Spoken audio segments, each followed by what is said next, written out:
Good afternoon and very warm welcome to today's event, a knowledge exchange with the events sector. For those of you who I have not met before, my name is Ruby James. I'm the events lead at Virgin Money in Manchester, and we're delighted to be sponsoring today's event. It's a really interesting one for us today, as usually we'll be running our full events programme from our store on Market Street in Manchester and across our stores in the country. But obviously for the last year we haven't been able to do any of that, so I'm really looking forward to hearing what our experts have to say on what they think events post-pandemic will look like. And while I have you, I'd also just like to share Virgin Money's latest current account bundle offer for our new customers, along with all the great benefits that the M Plus account already offers. As an extra thank you from us, you'll also receive a free case of Virgin wines that's worth £138, 2.0% interest on your first £1,000, and we'll also make a donation of £50 to a charity of your choice. They just need to be registered on the Virgin Money Giving platform. So far, we've raised £150,000 across the country for charities from that initiative, and we just like to get that total soaring even higher. So we'll send out information to all of you on that account after the event, but if you'd like to learn more, then do get in touch. We'd also love to hear what you think about today's event yourselves, so do tag us in any of your social posts. We're at Virgin Money on all platforms. But that's all from me, so without further ado, I'll pass over to Chris to get started and introduce you to the panel. Brilliant, thanks Ruby, and thanks again for Virgin Money support on the Knowledge Exchange programme. It's great to see everyone again, and thank you for joining us today for our Knowledge Exchange. And before we get started, if I could ask everyone to keep their mics muted and cameras off. That is unless you're a member of the panel, obviously, because we want to be seeing and hearing from you. What we'll do is, if anyone's got any questions throughout the Knowledge Exchange today, whilst we're chatting, please type them into the meeting chat that you should see at the top of your screen. There's a button with a little speech bubble with some lines in it. Please click on that and feel free to ask any questions on there or comments, and we're happy to share them. So today we've got a brilliant group of speakers to be talking about events in Manchester and wider afield as well. So quick introductions to everyone. We've got Tom Hetherington, CEO of Holden Media. We've got Liz Taylor, who is a professional events planner from Taylor Lynn Corporation Limited. We've got Sean Hines, CEO of Manchester Central. And finally, we've got Nicola McCormick, the Chief Operating Officer of Pro Manchester. So everyone today, thank you for joining me, and thank you for joining everyone to talk about the events industry. We've obviously had a very difficult 12 months for the events industry with the pandemic. However, now we've had our first steps out of the easing of lockdown, which look like they could be here to stay, fingers crossed, touching every piece of wood I can find in front of me. Hopefully, we're going to start seeing things easing up more and further as steps go deeper into it. And that's going to be my first question I'd like to just throw open to the panel. Is having seen these first steps of the easing of lockdown, how has that impacted events at this stage at the moment? How has now we're starting to see things opening up again affected things? Liz, if I could go to you first, how has it affected you and the work that you're doing? Sorry, Liz, I'm going to have to say the immortal words. Unmute. Nobody's ever asked me to unmute before. They normally ask me to shut up. Anyway, hi to everybody. It's exciting. It's like somebody's pulled the plug out, and just as we stopped, we're starting again.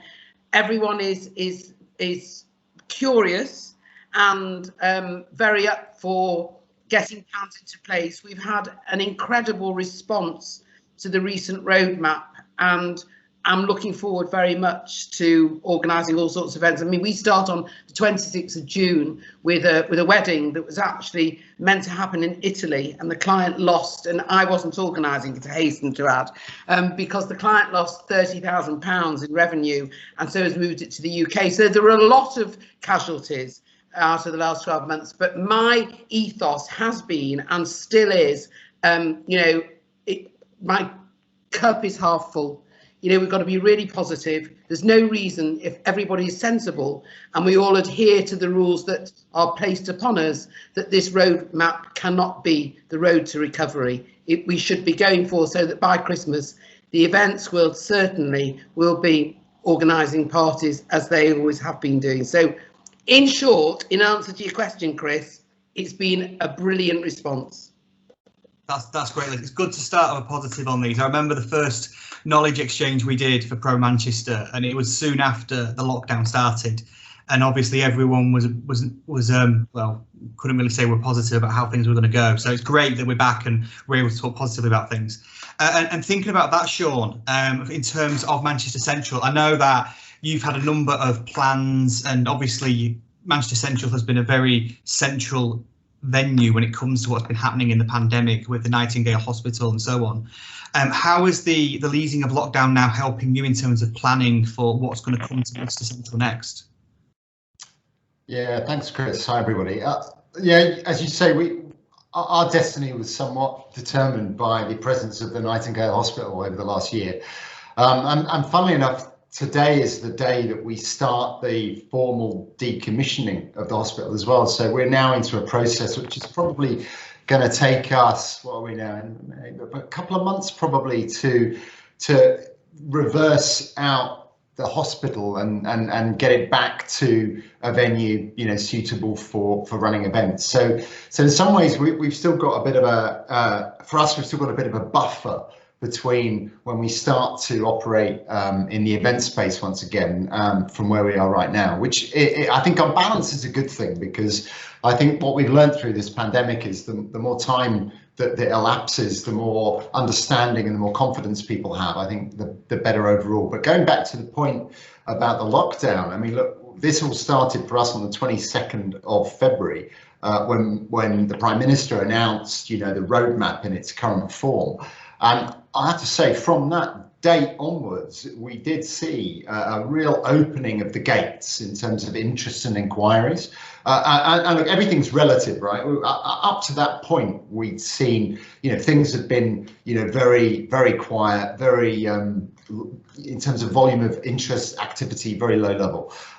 So, you know, we had a noticeable difference when we got into 22nd year clients talking about stuff. But what was interesting was timing. You know, it wasn't a rush to say, right, we want to do something in May, we want to do something in June. It was actually, and this is so important for our sector, it was people having the confidence to say, actually, yeah, I want to do something now in the last quarter, or I want to confirm my plans for next year. And our industry, it feeds on confidence, because there are these lead times involved in arranging the events that we arrange, particularly in the business events exhibition sector, that in order to get clients to commit to funds, they've got to have that certainty. And you're talking about a 6-month window. And so it's very difficult right now to say, you know, if we got the green light tomorrow to open events, well, let's start running events tomorrow. Of course, that wouldn't happen because of the planning. So this is all good news. And I have to say, I agree with Liz, you know, the level of optimism that we're enjoying now is such a contrast to what we had if you just go back a couple of months. And I think the key point is that if we, and there's no reason to suggest otherwise at the moment, but if we stick to that, hitting those points on the roadmap, then by the time we get to May 17, June 21 and beyond, I think it's gonna look quite interesting. But for me, lockdown easing gives me more certainty for my autumn and winter activity. It doesn't necessarily mean I'm going to jump back into activity spring, summer, because I think we've still got a little journey to make before we get there. That's great. Thanks, Sean. Tom, what do you think in terms of the optimism of roadmap and the easing of restrictions? I would say I'm a natural optimist. I don't think any of us would run our own businesses if we weren't, but I'm certainly probably a slightly cautious optimist over the last 12 months. And for us, the positive news is that we can finally start planning one of our exhibitions again, which will take place at Manchester Central at Sean's venue. But that is going to be 6 months away. To echo Sean's point, we can't move on any timescales quicker than that, which is frustrating. But the Art Fair, Manchester Art Fair, will be back in autumn, and I can't tell you how glad my team are as event organisers to actually have events to organise. It's pretty kind of corrosive to everyone, you know, when you've done something for 10 years, 20 years, even 30 years, and suddenly your hands are tied. It takes your kind of purpose away. So they've really relished getting back into it, and we're going to be getting our hands dirty with all the operational planning and all the marketing planning for the art fair, and they're really excited about it. And I think at flipping that around from the long term to the very short term, we're just planning a meeting for our steering committee for the art fair, which will take place next week. And for the first time in I don't know how long, we are going to have a physical meeting. We're all going to sit around a table together in a venue in Manchester, which is just going to be a joy, because having those sorts of creative meetings over Zoom is a nightmare. You know, Zoom is good if people want a sense of companionship and seeing faces. If you want to kind of manage processes, check where everyone's up to, that's all fine for that kind of admin-y stuff. But if you want a really kind of creative, round the table, buzzing, sparky conversation that goes you know not where, then that is a very difficult thing. You can't program in that sort of spontaneity. And I think for me, one of the take-home messages, one thing that we all really need to work on, and the government need to work on as well, is when we book this meeting, we can have a meeting inside, and I'm sure someone will correct me if I've got this wrong, but we can have a meeting inside but without food and drink. So we can have a meeting, we're going to be at the Juicy Street Warehouse, which is a lovely venue. We've got a room, we can have our meeting, we can then go out on the terrace after our formal meeting, and we can have a drink, you know, we can have a coffee and maybe a bite to eat. But it's funny, not every venue is confident in the rules as they are at the minute. And certainly if you speak to your average business person around Manchester, company owner, whatever, especially the corporates, they're quite unsure and quite about what they can and can't do, and quite scared of kind of incurring any sort of social media wrath by being seen to do the wrong thing. So I think we really need to remind people, everybody, but particularly in the business community, what they can and can't do with events, because done safely and done correctly, there's more and more opening up week by week that we can and should be doing. And I think people just need that bit of encouragement and guidance. I think that's a great point, Tom. I want to come on to talk about confidence for people to go to events and organise their own events, but I'll come on to it in a moment. Just a quick reminder to everyone, if you've got any questions, please put them into the meeting chat. I'll happily organise getting those asked to all the panellists. Do say to someone in particular you want to ask a question too. Nicola, with Pro Manchester, I suppose, as we know through organising the Knowledge Exchange, events have been very different for Pro Manchester in the last 12 months. What is Pro Manchester's kind of approach now with lockdown easing and how things are progressing now? What plans have you got at the moment? Absolutely. So I think everybody summed it up with a cautious optimism. I think that's definitely the feeling among a lot of our members at the moment. And what we've done is we have a certain number of key events throughout the year, and those are opening back up from the 2nd of July. And the first one that we're doing is Trailblazing Tech, and we're actually running that as a hybrid event. So we will have a live audience and we will have people watching from home. So that's a big difference compared to obviously when we were running them live before. But it does mean that if the roadmap doesn't go exactly to plan, we still have an option. We should still be able to run it in a socially distanced format.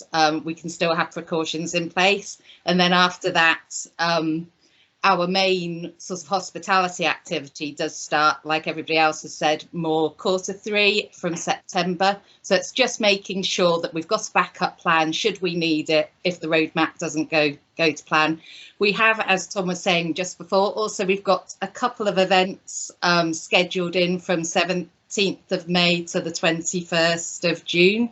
So those will be our first real networking events back, again with social distancing and measures in place. But just because from that 17th of May date, should it go ahead, all the caveats that are in place, then you are allowed to do events again at 50% of the capacity, and other rules apply. But great, thanks, Nicola. No, I think it's very interesting because I think certainly from our perspective as well, the events that we organise as a business, we've, similar to you, we've done a lot of online events, whether it's public consultations or whether it's roundtables. Everything's gone online, which I think has been some positives from it, certainly. Which again, I'd like to ask about that later. But I want to jump back on what Tom and Sean were saying about confidence, because I think it's a really an important one for the event industry as we're going through this transitional phase from a very, very restrictive lockdown to slowly opening up again. And Tom made the point about what are the rules that people need to apply by what's going on.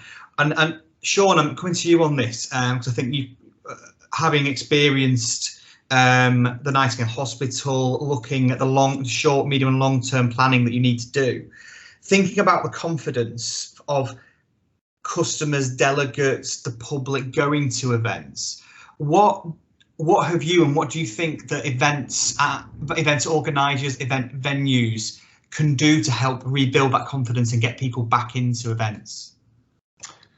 Blimey, you sure you haven't got any questions on pop music I could have instead? Well, that'll follow up, Sean. They're my latest follow up when we run out of time. I think part of the challenge is knowing what will be the prevailing conditions at the time when the event happens versus what we're doing right now, because your naturally cautious approach says, right, well, we have to assume that what we've got now is going to be what we've got in 3 to 4 months' time. And then you start to go through it in detail and you find, well, actually that's going to start to make this either a very complicated, a very restrictive, unenjoyable, very onerous kind of set of processes. And so what I think a lot of organisers are wrestling with at the moment is, how far can we go to give people the reassurance that people are looking for, both from a client perspective, delegate and visitor perspective as well, but without going so far that you end up selling this event that no one would ever go to in their right mind, because it's just going to be almost the antithesis of why we meet in person in the first place. And so you've got to have your courage of your convictions around looking ahead to say, well, look, actually the roadmap has to be the foundation. And if you look back at the 4 steps of the roadmap, we know that there are a series of if you like, easings or measures that then fall away as we hit each milestone. And in the absence of any other competing information, you have to kind of work on that as your foundation, because otherwise all you're doing is setting yourself unrealistic and unnecessary hurdles to overcome. And I have to say, that's the approach that we're seeing with a couple of the events that we've got, and some of our organisers that are putting stuff in earlier. They're kind of working on the basis that, come 21st of June, it's a free-for-all. Now I think realistically we are not planning for a complete return to exactly what it was, but we are assuming, well, actually, if we're being told that we're shooting for a restriction-free environment, then that has to be the starting point. And then you kind of have to work back from that to kind of get a sense of, what do I really think are going to be the measures, and what could we put in place that would give people that comfort and assurance without it being, too onerous, too uncomfortable, or just too miserable an experience to attend, that you think, I'll carry on, I'll give it a bit more time. And so I think that is one of the key difficulties that we're facing at the moment. But as I talk, if you look at the step 4 sees things like nightclubs being open. So you can't tell me that you can go to a nightclub of 200, 300, 400 people, but you can't come to an organised trade exhibition in a space like Manchester Central. It doesn't make any sense. And so I think what we'll find is that there will be a reconciliation of equity in terms of, how the stuff you're allowed to do in an unregulated environment versus what you have to do in a regulated environment. And what's really key right now, I'm sorry, I'm conscious I'm rattling on, but the last point I'm going to make is this, that the work that's being done by the events research program at the moment, yesterday we had the semi-finals of the FA Cup, and there was 4,000 people in Wembley Stadium. That was actually a bit of an artificial environment. But the way I look at it is, if that's a step along the path that gets us to saying, well, we've done the research, we've taken all the steps and measures that we need to take, which means we can then meet safely, then so be it. But what we're looking to a relatively, and these words will come back and haunt me, I know, but we're looking to a relatively restriction-free environment by the time we get to the other side of the summer. And the reason I believe that's going to happen, because if it doesn't, then we're in a whole different place. Yeah. Thanks, Sean. And don't ever worry about rattling on about things. Your views on some of these is fantastic. So please feel free. And that's for everyone as well. I know Liz is biting at the bit to jump in a moment. I'm going to come to you in a moment, Liz. I'm going to go to Tom first, if that's okay, Tom, because I saw you nodding through quite a lot of what Sean was saying there, particularly around confidence and getting people back. What are your thoughts on?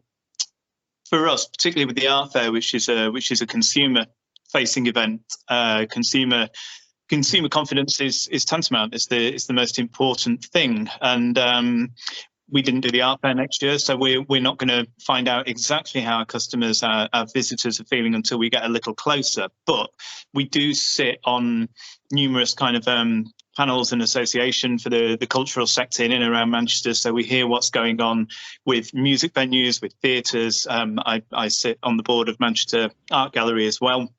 And what we hear from all of these organisations is that every time in the brief kind of gaps and intermissions in lockdowns when things started flowing again, every time they've been able to put out an event or a theatrical production or a concert or whatever it might be, they've sold out in record time. Is the first thing to say.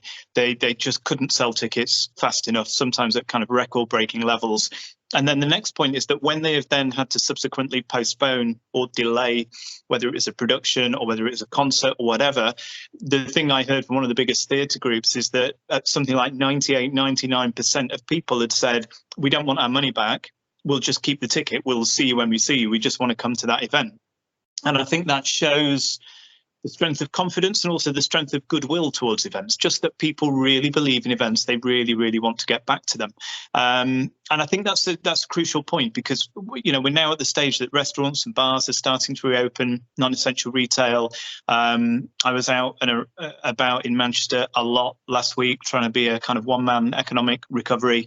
And what really struck me was how busy everywhere is and the buzz on the streets. I'm not saying that's a panacea. There are a lot of venues that cannot open, and there are a lot of venues where, you know, the problems are hidden because their outside spaces couldn't open. So I'm not saying everything's rosy in the garden, but so many people were out and the atmosphere was so good. And not only was it kind of joyous and uplifting and confident, but people were quite well behaved. People felt respectful, you know, even on Thomas Street in the Northern Quarter at kind of 10, 11 o'clock at night after a sunny day. It actually felt pretty calm and grown up. And I think it's everyone just starting step by step to get back into doing normal things again, coming back to the office, going out for lunch, having a meeting in a restaurant. It will just remind everyone that it does feel safe and that it is quite a wonderful and enjoyable thing. And I think it will build that confidence as we go along. So I think people doing things, just getting people out of the house, back to their office, out into the cities is crucial, just to gradually build up that consumer confidence. But I do believe it's fundamentally there and resilient. Great, thanks, Tom. Liz, just thinking about that, what Tom was talking about, the excitement and the enthusiasm for going to events, but just taking it back to the original question about confidence. Are you, when you're organising events at the moment, when you've got your clients coming to you asking for events to be set up, what are you saying to them about reassurance, confidence, saying about, what have you got, or how are you getting any questions from people about the events you're organising at the moment? I could write a guidebook, Chris, on the questions as I get, but I'm afraid I can't do that. I think there's a few things, and I jotted a few notes down as I was listening to the guys talk here. Where my headspace was over the last 12 months was my USP and the value of my relationships. So there was never at any stage did I think that I would be without an industry, without a business. You know, I've watched the event industry grow over the last 30 plus years. There was no one else doing it in Manchester when I started. And now it's one of the most, it contributes, I think, I don't know what the figures are, but I'm sure Tom will probably know, or Sean, what the figures are, but it contributes billions to the economy. And so for me, it was, what tools was I going to take out of that instruction book to keep to have a future and keep myself afloat? And the things that resonated the most with me was how valuable my relationships were. So in the knowledge, and that's shown now. So my thing has been, The only thing that people are worried about, whether you be corporate, private, whatever you're organising, is the parting of money. Everyone's quite happy to sit and plan and put plans in place, send out invitations, but no one wants to commit to any money because we've all lost a lot by way of whether we've lost income, however it's been. So my relationships with my suppliers and with the venues has been, look, you know, I've got all this business in place. We've done the summary of costs, we've done the proposals, this is what it's going to look like, but I'm actually not paying you anything until 6 or 8 weeks before the event. Now, it's their choice. They either take it or leave it. Most of them take it because, and I say this, you know, I say this sensibly and not with this huge ego, but because they know that I know what I'm doing, that I have my reputation speaks for me, and that if there is anything to be had, TLC will bring it to the party. So that is, you know, there are lots of things that I have used as my reassurance to clients and given them the confidence to use me as a business. I've actually taken the last 12 months to reinforce why my brand is strong. And the other thing, I'm doing a Sean Hines here, I'm prattling on, but the other thing is that that competitive thing has gone. You know, we were all in the same lifeboat and we floated along there aimlessly for almost 12 months, never knowing when we were going to reach shore. And so where you do have competition and people that you might not have engaged with previously, or that's gone. You know, everybody is. I just think the whole atmosphere, the whole thing is much more pleasant. You know, everyone's slowed down. We've all lost people, whether we've lost people to COVID, whether people have been made redundant, whether we've lost them to illnesses that couldn't be treated during COVID. Everyone has a story to tell. And I think that has affected the mindset of everybody in the industry. And that's me, you know, that's my view. And so it's, yeah, so I think that I don't see it as it not happening. The roadmap is there for a reason. It's our instruction book, it's our toolbox. And just like you would mend a tyre, you do it bit by bit. And that's what we have to do with events. And I think that if we all head that way, positive, you know, then we'll be back in action. Not very eloquent that was, but I hope you all got the gist of what I was trying to say. We did, Liz. That's perfect. Thank you so much for that. I think no, it's a really good point. I think that the talk of the roadmap as well. I think over the past 12 months, what business has really missed is that degree of certainty, and the idea that we can plan ahead and we know what's going to come next. And although we can't say for complete certainty what's going to happen in the next couple of months with these next easings of lockdown, I don't know if others feel this, but there is a feeling that we are actually on a pathway now. We are going in a direction that we can see what the next phases are. We can start, like Sean's saying, about planning for later this year. And it does feel better than it was when, say, 6-9 months ago, when things changed so quickly. You couldn't organise anything. You could organise something on the Monday. By the Friday, there's no point even going ahead with it. But I think, and what's interesting, and don't shout at me, but the tone of this has got a negative edge to it, and it shouldn't have, because we are through the worst. What we have done is we have learned a huge amount. Some of us decided to take different routes and invest in virtual and other things that people felt was going to be their saving grace. But there is nothing like a live event. There is nothing like an exhibition. There is nothing like a gala awards ceremony when those people that work for the company for 20 years walk up onto stage and shake the hand of a celebrity. There is nothing like that. And so for me, this knowledge exchange is taking the knowledge that we've got and putting it to good use to make it bigger and better than it was before. Absolutely, and thank you for segueing perfectly into my next question I wanted to ask. It's almost like we planned this. I wanted to ask about... I'm muting now. Oh, thanks. Am I muting?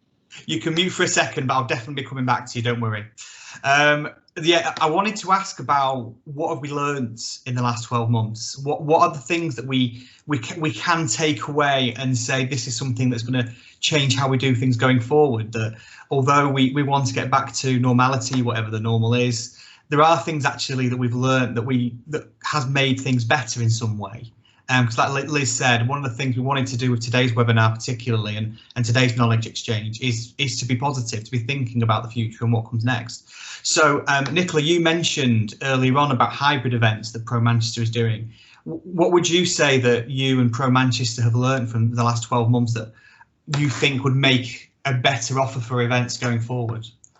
Absolutely. So we had to react quite quickly. We do a lot of events every single year. So when we got locked down, we very quickly put all of our events online and turned them into virtual events going forward. And over the last 12 months, we've actually done 141 with nearly 10,000 delegates at each. So the appetite has been there. People are still engaged. They're still wanting to get involved.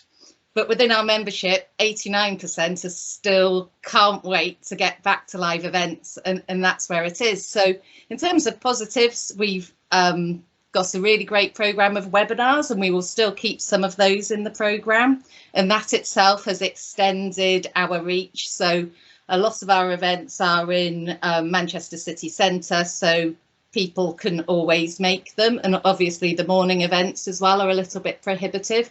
So going forward, we've got webinars and hybrids whereby they're live and online, and that means that they're actually more accessible to everybody.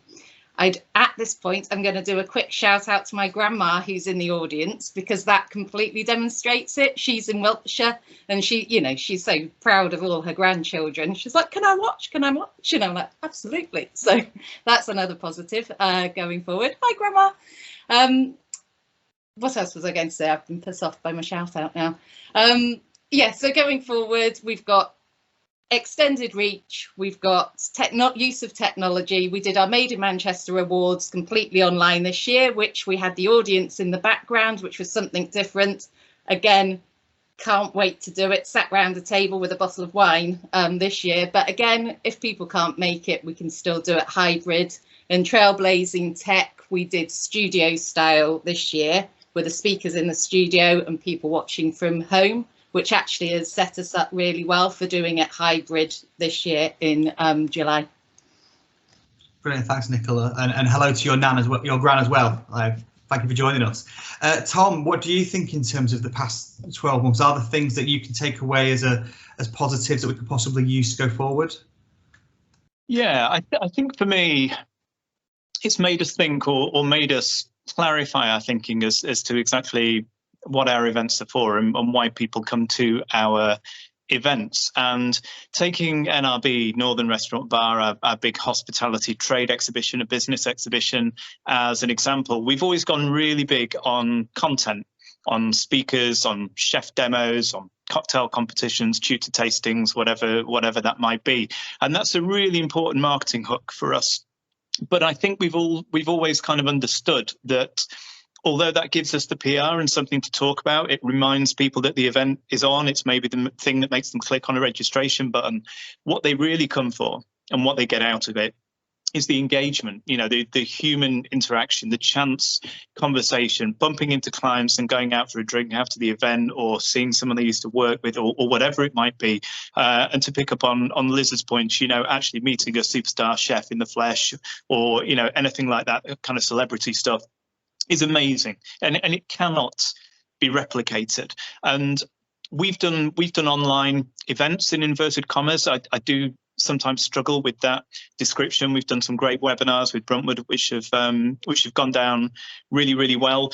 But I think what we don't want to become is a broadcaster or a kind of producer of content, a publisher, because in the big events industry, in the exhibitions world, that's quite a different thing. It's completely inextricably linked, but it's quite a different thing. You either have separate publishers and separate small event organizers, or you have huge kind of corporations like William Reed or Montgomery that both do the publishing and the events, but they have separate arms to the business. So yes, we could flip, and yes, we have done a little bit, but what we are at heart is an events organisation. We bring people together and we create engagement and we create community and we build relationships. To go back again to Liz's point, it is about relationships and connections and network. So content remains important for us, and we will continue to do content digitally, but we're desperate to get back to events because we've really started to understand the value of putting people physically in a room together and letting them talk and letting them connect. And just to kind of lead on from that, there was quite an interesting article in Forbes magazine recently, which was about trade events, and the guy, the writer whose name escapes me, he said at the minute everyone thinks maybe they don't need events because they're looking around at their businesses and they're going, well, we're doing okay, you know, we're fine, we're still keeping our market share, or we're still connecting with new clients. And he said the reason is it's like a bicycle race, but at the minute no one's pedaling. No one, none of your competition, you're all freewheeling. The minute someone breaks away and really starts pumping their legs and pedaling again and starts doing live events and starts going out and meeting clients again, or taking them out for dinner, or whatever that might be, you're going to see a massive gap open up. It's like a kind of hawk and dove model, really. It only works at the minute to not do events because no one's doing events. The minute events are available, you've got to be on it. You've got to be back at it, because you are going to get badly left behind if you are not out in front of people and meeting your clients and making things happen again. And the final point, again, now it's been called a Sean. I'm doing a bit of a Sean here. I'm rambling on. But the final point, I think what we've... Sean, is he going to unmute himself? I think Sean was nearly going to riposte. I'm about to complain. Exactly. The other thing we did with the art fair, we didn't want to rush into this thing of just doing a kind of virtual event when at that point no one really understood what a virtual event would be like. And certainly, you know, what a virtual exhibition is. No one wants one of those kind of 1990s video games where you're clicking a slow cursor and moving around 3D stands and all that sort of thing. It's awful. It makes my teeth itch. So what we did, we took a step back, and again we drilled down to the fundamentals of what is Manchester Art Fair all about. And although there is a lot about engagement and stuff, it's there for people to buy art, to acquire art, to easily, elegantly be able to look through art and kind of build their own confidence and find out what they like and what they don't like. And it's really easy and really quick. So we built a completely separate standalone art sales platform called Easel, which has launched brilliantly. I think we've sold nearly 100 grams worth of art already. We've got over 1,000 pieces on there, 100 of artists. It's growing every single week. It's keeping artists and art lovers connected and engaged, and it's building these new client relationships. And it's a wonderful thing. Weirdly, on an events call, it's not an event, but we kind of took the essence of what our event was about and reapplied it laterally into a different model, rather than just trying to lazily push events through lockdown, you know, which just wasn't going to work for us. So yeah, different and varied lessons there. But I would go back to the point about freewheeling. People are going to start pedaling again soon. And yeah, you better make sure you've got your feet in the pedals, to extend the analogy. That's a really great analogy, Tom. I love that. You'll have to send me that Forbes article. I'll have a read of it later. That's a fantastic one to kind of like look at. Sean, I think everyone's been particularly cruel on you in terms of going on about things. I think you've got plenty of great things to say, and I'm going to ask you again for more stuff now, because I love hearing more from you. Apart from the possibility of diversifying Manchester Central into a hospital, which obviously you've been able to do for the last 12 months. What are the takeaways that you could possibly have in terms of positivity and thinking how you could do things differently going forward? Picking up on Tom's point, the cycling analogy is a really good one, I think. And I think we'll see there'll be like this kind of arms race develop of people trying to almost go. It'll be a race back to where we were in a way. What I think we're going to see is that there'll be no space for mediocrity, right? Any organizer, not any organizer, but any venue will say, you know, when you look at your whole portfolio of events, you've got some events which are top of the line, Premier League, A1A, and then you've got a couple of kind of more tired events that perhaps lack the energy and the vigor that they maybe once had in the old days. And I think that what we'll see is a kind of a shakedown, and a lot of those more pedestrian events that perhaps were just existing there'll be no space for them, because some of that activity will get taken up online. Maybe things will have changed for the organisers and such, and so that we'll lose that. But what I think we'll end up with is there'll be a real value in those real life experiences and that real life presence. And the analogy I was thinking of is, like when you look at football matches from the 70s and the 80s and how they all looked, not so much the result and the match, but just the quality was always a bit shabby. The pitch was rubbish, the quality of the football was a bit iffy, and just the production values of what would have been the FA Cup final 1976. I should have said 78, because then I'd have known that Ipswich won it. But anyway, but if you look at it now, everything is just so much more.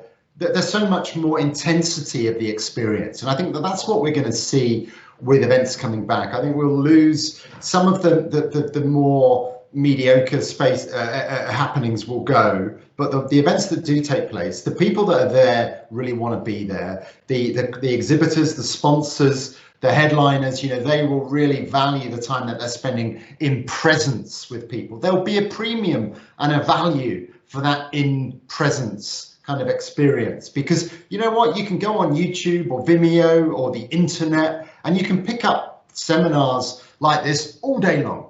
What you can't do all day long is go to that physical space where stuff is happening. And so I'm actually quite excited, because as an industry, we're always forward looking anyway, right? We're always trying to present the best version of ourselves. And this year is always going to be better than last year, and next year is always going to be better than this year.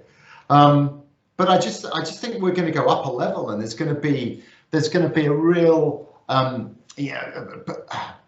what's the word I'm looking for? But people are going to really covet this notion. It sounds crazy that you might covet going to an insurance exhibition, but you will. This is what I'm saying. People will just be so hungry because they'll have done 10, 100 online webinars all day long, but they're only going to go to 2 or 3 real life events. And the time that they spend there is going to be something that they're going to invest more in, but also their company or their industry is going to want more out of it as well. So I think we'll see a real upgrade of the stuff that we do. So I don't know. That was a good answer. I'm not sure if that's the answer to the question, but it's a good answer to something. It's the answer I'll take, Sean, because I'm really excited by that, actually, because I can remember beyond the last 12 months the number of conferences and events that I may have gone to in the past, noted not at Manchester Central, which were really boring. And you go to, and it'd be the same format, it'd be the same content, and the idea that we're going to come back better and actually really value the time that we have at events, I think we'll appreciate it so much more having had these last 12 months.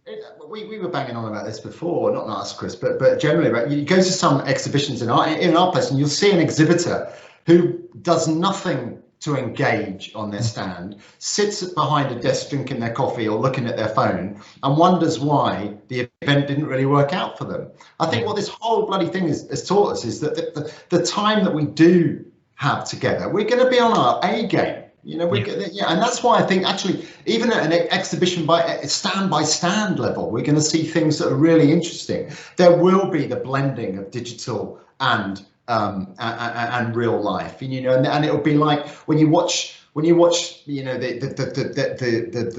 high grade sporting events. When you're watching the highlights, you get a curated version of it, but it's not the same as being at Wimbledon. It's not the same as being at Silverstone. It's not the same as being at the Commonwealth Games. And that's where the premium's going to come from. And I think also, Liz's brand and her business is all about these blow your socks off kind of experiences that you can't replicate online.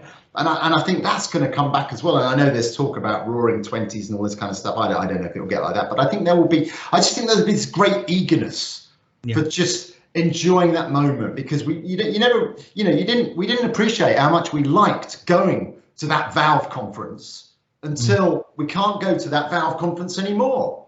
And all of a sudden, we long to go back and talk about industrial valves. Yeah. But sadly, we're going to have to wait a couple more months to do it. But we'll get there. We'll get there. So we're coming into the final 10 minutes. Just a quick reminder to everyone listening and watching, please, if you've got any questions, please put them into the chat now before we run out of time. And I don't have a chance to ask all of them. You've heard how long some of these answers can be, so you need to get them in now so I can ask them. But what I'll do is I'm just going to quickly go back to everyone now before any more questions do come in. Liz, going to come to you first. And I hope that we've got quite a few people watching today who are interested in either organising events, wanting to know what they should be doing about organising an event soon. What would you say to someone who is thinking about wanting to do an event in the next few months, but not quite sure where should they look? What should be the first things they should be looking at? What advice can you give to someone right now, other than obviously giving you a ring and asking? I was just going to say email me. I was just going to give you my email address. I just wanted to just say something very quickly before I answer your question, because on the back of what Sean's just said, what we've not mentioned are theatres and concerts. And concerts are more likely to resurrect themselves because obviously they can be held outdoors. But theatres, it's very difficult. And I have a lot of friends in the industry, whether they be backstage, front stage or whatever, and theatre and drama is such an important part of our life, and you know, sits there with the arts and the music. And I'm quite a classical fan. I played the piano for years and I love all the Chopin, and so you've got, you know, all the classical concerts. And I think that we're lucky in that we can actually micromanage our return, and we can react to the roadmap. And they are not so lucky because they are reliant on, you know, how many people can sit in that audience. You know, we say we can have 200 people to an event, and it's quite a considerable amount. 200 people in a theatre, and, you know, you're not even paid for the usherette to serve the ice cream. So that to me is also something that is maybe a separate conversation, but I feel quite strongly about that. I think that, you know, theatre and concerts have been hugely affected, and we should, you know, again, use the tools that we've got to be the vehicle that we can in order to. What was the question you asked me, Chris? Because I can't remember, because I felt so passionate about this theatre thing. I was trying to set you up, Liz, so you could sell your wares a little bit, but you kind of like avoided it, which I'm really surprised about. Let me just tell you, if anybody listening today does not know who the Taylor Lynn Corporation is, then really, are they worth being clients? I don't know. But the first thing, listen, I think the first thing you do is identify what you want to do, when you want to do it, and how you minimise the risk. Mm-hmm. And in order to do that, as you would go to a dentist to have your teeth done or a doctor to make yourself better, you go to an event organiser who can also give you that skill and advise you how you minimise the risk. And that's what all this is about. It's not about whether we go back to events or how we go back to events. It's minimising the risk. You know, I was covered very briefly, and if there's anyone insurance listening, I was covered for a significant amount of money for this happening. And of course, now Hiscox are delaying paying out because they want this clause and they want that clause. And, you know, I am owed a lot of money in premiums that I've paid over 30 years. Whether it'll happen or it won't happen, I don't know. But you cannot insure against anything like this happening again. So we're all, I would say the F word, but we're goosed. So minimise the risk, bring in a professional. The professional will then reach out to a third-party professional, and hopefully we're on the roadmap home. Fabulous. I'm going to ask everyone the same question about what would your advice be to someone who hopefully is watching today and wants to go and set up an event or speak to someone about setting up an event. Tom, I'll come to you. What's your advice to someone who wants to get an event off the ground at the moment? It's complicated out there. You know, there's a lot of information, yet weirdly there's somehow also a shortage of information, and much of that information is conflicting. So I think trusted voices, peer groups are important. Don't be on your own. The thing that we've found really, really useful, particularly over the last 6 months for us as an exhibition organizer, not just an event organizer, is our trade body, the Association of Exhibition Organisers. They've been a fantastic source of information, not to mention just kind of, you know, moral support and sounding board as well. Also, I have to kind of shout out to Visit Manchester, who they recognise that the events industry is a huge part of Manchester's visitor economy, and they are very on board with that and very engaged, and they are dealing with all the right departments in government and all the rest of it. They tend to have all the information collated and interpreted in one place, and that's been incredibly useful as well. And I think also, I'm not saying this just because Sean is on the call, but pick the right venue, because you're worrying about one event. The venue's probably got 50 events on their books, and they're having to think about each of those clients. So they probably know a lot more than you do, and they're always willing to kind of share that knowledge and share that experience. So yeah, find yourself the right venue and deal very closely with their events team. Brilliant, thanks, Tom. Sean, what would you say to someone, the Industrial Valves Association, who want to have their next big conference? What are you saying to them about planning an event? I'd say do what Tom says when it comes to choosing the right venue, really. Look, the thing is, we're all motivated to see events restart again, right? And Liz mentioned it at the beginning, which was that, you know, there used to be a time when there was we were a lot more guarded and a lot more competitive with each other. I think now the situation we find ourselves in, that we're all motivated to get live events started again. So we will look at things with an open mind. You know, we'll look for ways to make stuff happen rather than, you know, all the reasons why stuff can't happen. And the only other thing I would say, this is just me speaking now, which is that you've got to think about moments in time, you know, and don't just because we've got a bunch of regulations which people are talking about now doesn't mean they're going to be in place in July or August, right? So don't look to plan an event for the kind of the Armageddon scenario, because you'll end up with an event that no one will want to go to anyway. So you've got to look at the roadmap, look at the foundation stones, and say, know what, by then we are going to have a relatively free of restriction environment. Quite how we get there, well, we don't know yet, but don't do your brains reading all the nonsense press that you'll read, listening to all of the scientists. I'm joking, by the way, but there's so much conflicting information out there, and there's so much you'll take 101 opinions about why, you know, you should this way or that way, the other way. And the reality is we're on a pathway. Things are going to continue to get eased. You know, we're not 100% out of the woods by any means. We've learned through this pandemic that things could still go the other way. So you've got to be pragmatic.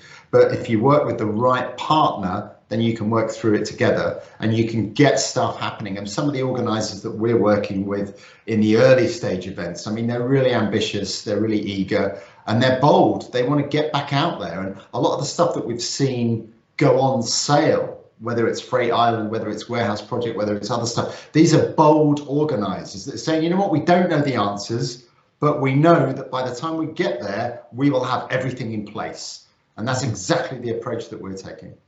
Perfect, thank you, Sean. Nicola, I'll come to you for final comments on that, about what advice would you give to people, but if you can not do a Sean and keep it short, and then we can make our final announcements, because before we do finish, we do have a small announcement for everyone who's stuck with us through the webinar, which we just want to make very, very briefly. So Nicola, first though, what would you advise to people? Yeah, so completely agree with what everybody said. So definitely consult with your venues, definitely use an event organiser like Liz if you can do, to make sure that you're taking that advice and that you are confident with what you're delivering.